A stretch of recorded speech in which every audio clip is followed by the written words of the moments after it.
So critics have been rating shit for, well, as long as they've existed, pretty much. Whether it's something as simple as Siskel and Ebert giving a movie the thumbs up or the thumbs down, to a more traditional 10-point scale, to whatever the hell Metacritic is, giving a product a rating seems like a good way to sum up a critic's opinion on it, right? Well, no, you fucking idiot. Not anymore, at least. We all know the modern day role of the professional critic is questionable at best, and a big part of that is the fact that ratings have become this broken, unbelievable mess that people still put a lot of faith in because they're dumbasses. That's right, motherfuckers. I'm calling out all of you. Let's get into this. Alright. Let's start out with a simple, non-confrontational question. Why the fuck do people get so upset anytime IGN gives a video game less than a godlike score? We as modern movie watchers and gamers put way too much focus on the score a critic gives to something rather than the review itself. IGN, doesn't matter what opinions and critiques they gave in the review, if a video game people like gets less than a 9, you're gonna see them throwing hissy fits in the comments. Let's look at IGN's review of Doom 2016 for example. And, oh god, what the fuck is this? Goddamn guys, calm down. They gave it a 7.1. That's still a good score. Right? Wrong! Okay, to be fair, this is partially IGN and many other websites' fault. They've completely skewed their rating system.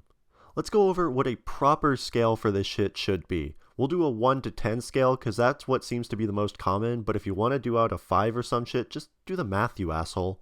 So you got a 1, which means the product is complete, irredeemable garbage. The things it gets right are so insignificant that it doesn't add anything of note to the overall horribleness of it all.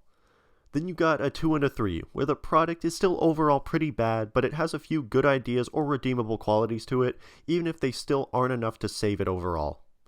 A 4 is mediocre. It does quite a few things right, but the product is still bogged down with a lot of major issues that make it overall still not very good, or maybe it just brings nothing new to the table.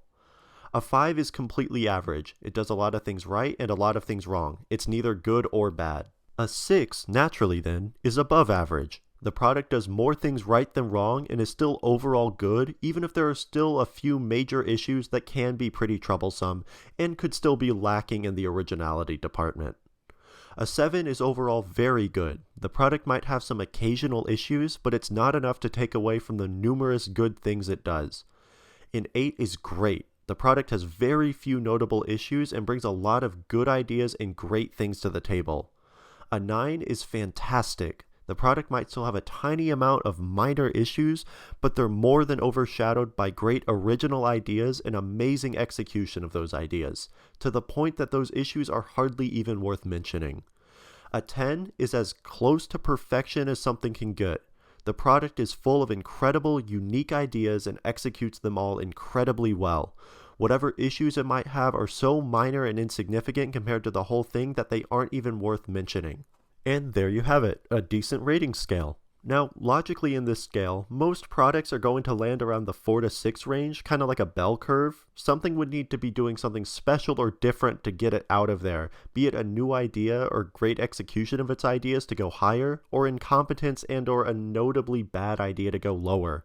With this in mind, let's go look at most modern games critic scales, if we're actually being honest with ourselves.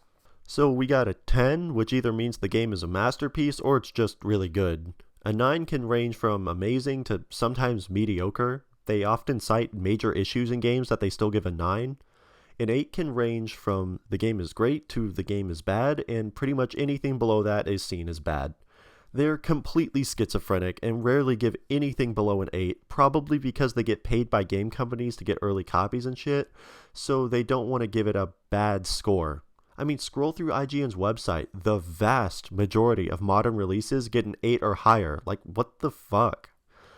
But people have realized this, which is why so many got so upset with the Doom 2016 IGN review, because on their weird broken scale, a 7.1 essentially means the game is dog shit.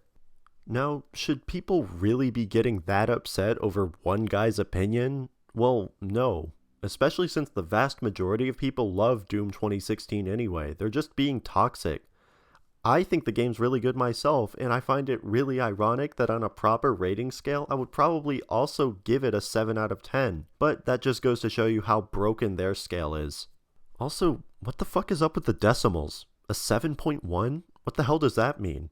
IGN gave Super Smash Bros. Ultimate a 9.4. What about it is objectively 0.1 points better than Pokemon Sword and Shield, which they gave a 9.3? Like, come on, the decimals are fucking meaningless, let's be real here. But okay, I'm done ripping into IGN. Let's talk about another major problem. The likes of sites such as Metacritic and Rotten Tomatoes. Now, in case you didn't know, these sites compile the opinions of a bunch of critics to give a product an overall score based on that.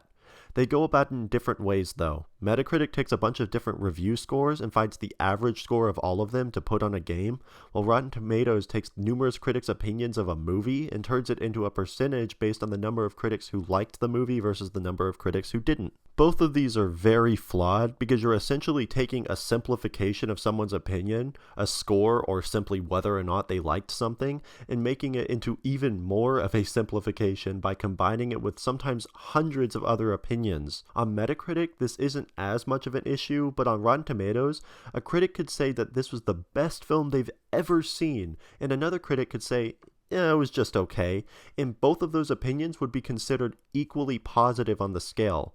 What this means is, based on the percentage itself, it's fucking impossible to judge what critics actually thought of a movie.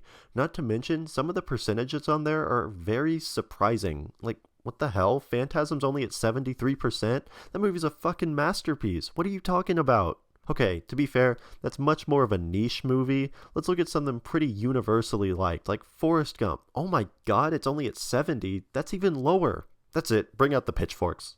Okay, no, but in all seriousness, it just goes to show you that you shouldn't trust these scores as an objective measure of quality. People seem to get really riled up about this shit too. Like, people were genuinely so upset about Last Jedi being at 91% on Rotten Tomatoes that they created multiple accounts just to review bomb the user side of it, hence why it's significantly lower than the critic side. Like, who the fuck cares, you goddamn idiots? Just enjoy what you enjoy, and if you don't like something, you don't like it. Even with a proper scale, this shit is just other people's opinions against your own. There's no real objective way to judge a product as subjective as a movie or a video game. Basically, if you don't like something, don't get upset at the fact that people do, and if you do like something, don't get upset at people who don't.